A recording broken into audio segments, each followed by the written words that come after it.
In this tutorial, I will show you step by step one of the ways you can manually update the Always On Display feature on your Samsung Galaxy phone so you can enjoy the latest features and improvements.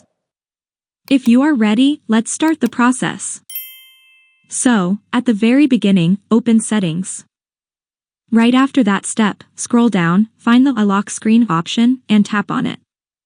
After you open the iLock screen option, look for the Always On Display option and tap on it.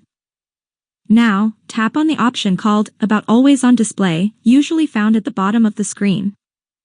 When you reach this part as I did, tap on it Update. This will directly open the Galaxy store.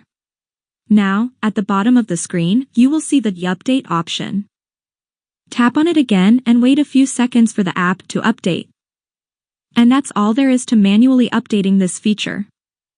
Like the video if you enjoyed it and subscribe to my channel. Thanks for watching, see you.